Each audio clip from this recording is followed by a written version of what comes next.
Selamat pagi dan selamat Natal semuanya. Nah, podcast kali ini kita akan membahas tentang semangat Natal nih, khususnya bagi umat Kristiani di seluruh dunia. Namun sebelum lanjut untuk pembahasan, kita kedatangan salah satu tamu nih. Dia adalah sosok pribadi yang ganteng dan keren nih. Langsung saja teman-teman semua, kita saksikan Pak Santoso. Selamat pagi Pak Santoso. Selamat pagi Kak Agnes, selamat Natal, selamat malam. Bagaimana kabarnya hari ini? Kabar saya untuk hari ini, jujur saya merasa deg-degan sekali ya. Karena tiba-tiba saja ada telepon masuk, terus saya diminta untuk menjadi pembicara di acara bincang rohani.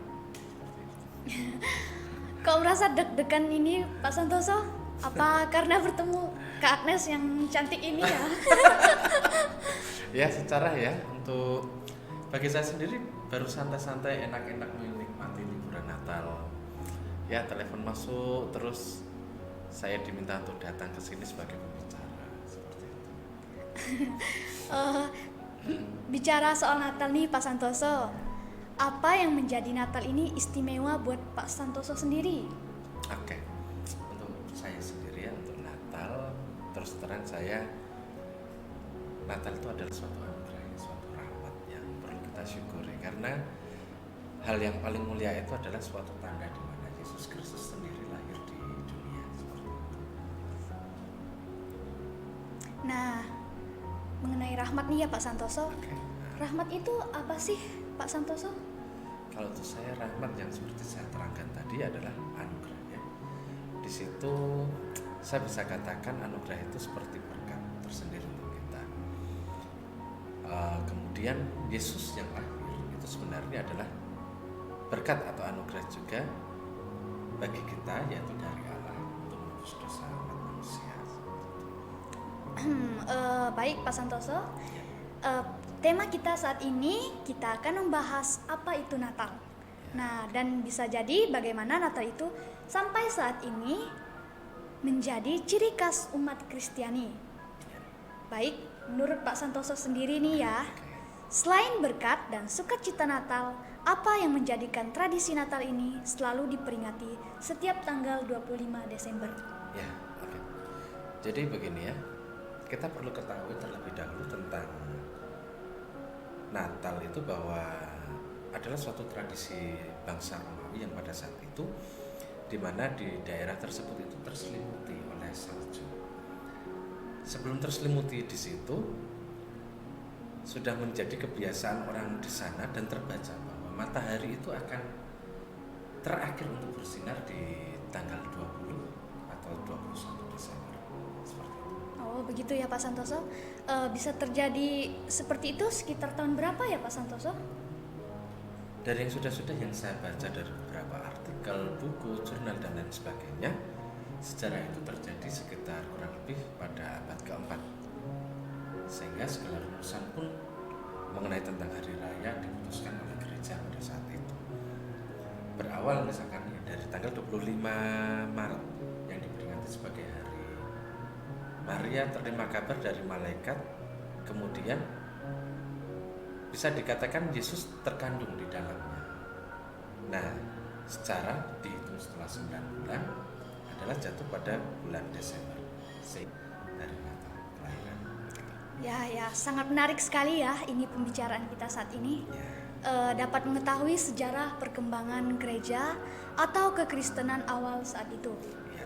Nah, lalu saya masih bingung nih Pak, mengapa Natal itu identik dengan gua dan kandang ya? Oke. Untuk gua sendiri ya, kita akan membahas gua.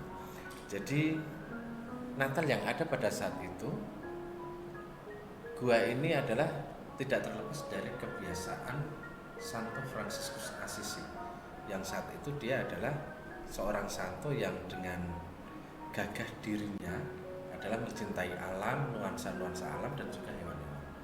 Sehingga pada saat itu di suatu tempat di Itali, di daerah Reggio di sana akan diadakan tentang Natal Desember itu, dan perayaan tersebut ada di Kapel. Namun kebetulan umat di sana terlalu banyak, sehingga yang terjadi di sana ada suatu gua, dan gua itu dijadikan sebagai tempat untuk pembuatan altar. Lalu menemukan suatu cekung di dalamnya yang akan dibuat suatu kandang di situ juga, sehingga cahaya yang pada saat itu hanya ada lilin dan lampu minyak dari beberapa orang-orang yang membawa, kemudian mengubahnya menjadi suatu tempat di mana gua itu menjadi malam yang perayaan Natal pada saat itu menjadi indah seperti itu. Wow, saya yakin itu pasti sangat meriah ya Pak pada saat itu. Mungkin ada yang bisa digali lagi Pak dengan identik lainnya? Oke.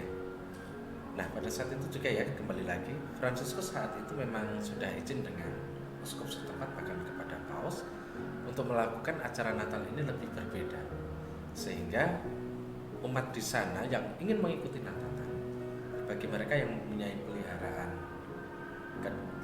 keledai, kambing atau domba, Ya. nah itu diperkenankan untuk membawanya, sehingga nuansa Natal di sana lebih asik dengan nuansa kandang, dengan gua, dan juga dengan hewan-hewan peliharaan seperti itu. Jadi apakah itu yang membuat identik Natal hingga sampai saat ini terjadi ya Pak? Ya, kalau untuk selama ini tradisi yang digunakan sampai abad ke-20 adalah kandang dan gua itu yang membuat kita umat Kristiani menggunakan model-model corak-corak seperti itu. Natal yang sangat indah ya Pak Santoso. Ya, sangat indah. Tentunya itu kalau di daerah sana ya. Kalau Iya, di sini iya, mungkin iya. kita hanya akan ada hujan. Nah, jadi Pak Santoso, dari berbincang rohani kali ini, apa yang bisa kita ambil nih Pak Santoso?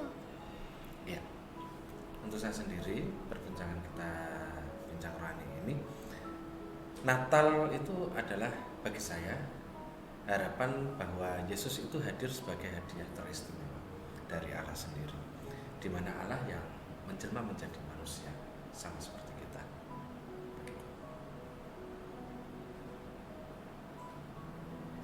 Mengapa hadiah teristimewa Pak Santoso? Dikatakan hadiah teristimewa begini. Oke, kita akan belajar sedikit tentang kristologi dasar ya. Oke. Jadi Allah yang Maha Kuasa sendiri itu yang menciptakan bumi dan segala isinya tentang kehidupannya juga. Bahkan apa yang ada di bumi ini dia ciptakan. Allah sendiri rela untuk mengosongkan diri dan merendahkan dirinya sama seperti kita manusia. Allah menjadi manusia adalah karena janji Allah sendiri yang pada saat itu terhadap manusia untuk memberikan keselamatan. Oleh karena itu, melalui Yesus yang adalah manusia, ia dapat merasakan apa yang dirasakan oleh manusia.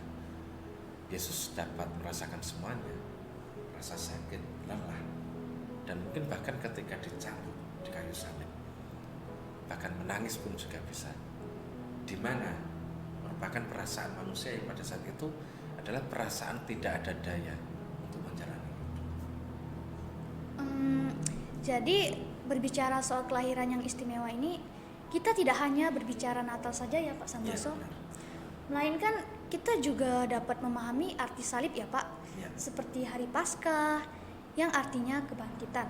Ya, ya Kak Anex, seperti itu yang akan kita pikirkan tadi di awal. Jadi kita sebagai umatnya harus mau untuk menerima segalanya, entah kelahirannya ataupun juga kebangkitannya. Semua adalah untuk kita. Nih dari tadi Kak Agnes sih nanya terus dari saya. Sekarang gantian saya coba nanya. Ini untuk Kak Agnes sendiri nih. Apa yang bisa diambil dari Natal tahun ini?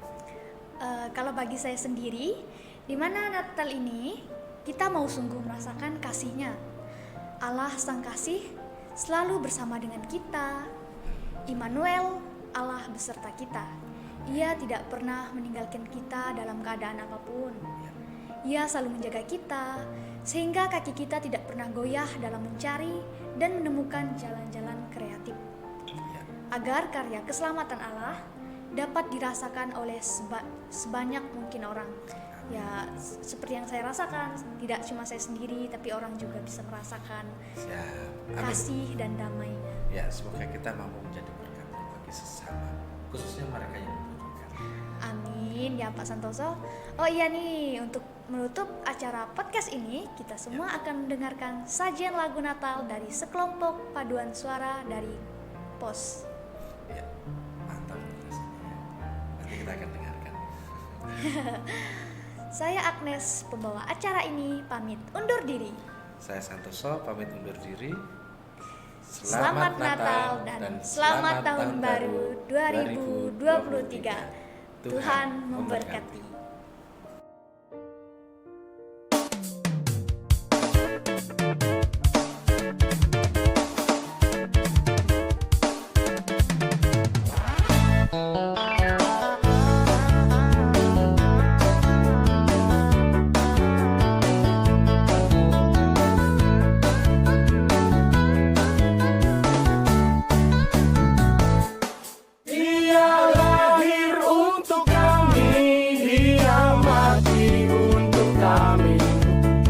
Bangkit bagi kami semua.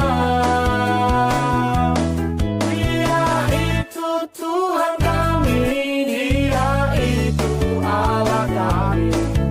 Dia Raja di atas segala raja.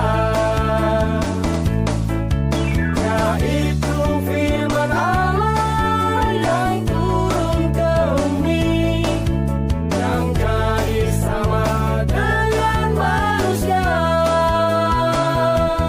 Dia Yesus Allah kami, Dia Yesus Allah kami, penebus juru selamat dunia.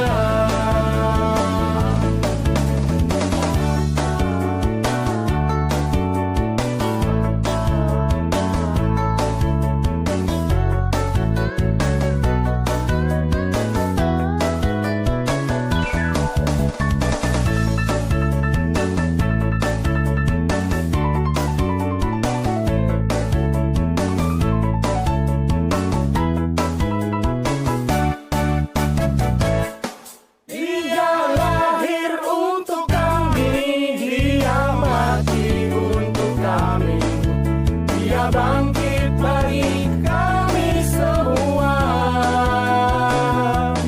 Dia itu Tuhan kami, Dia itu Allah kami.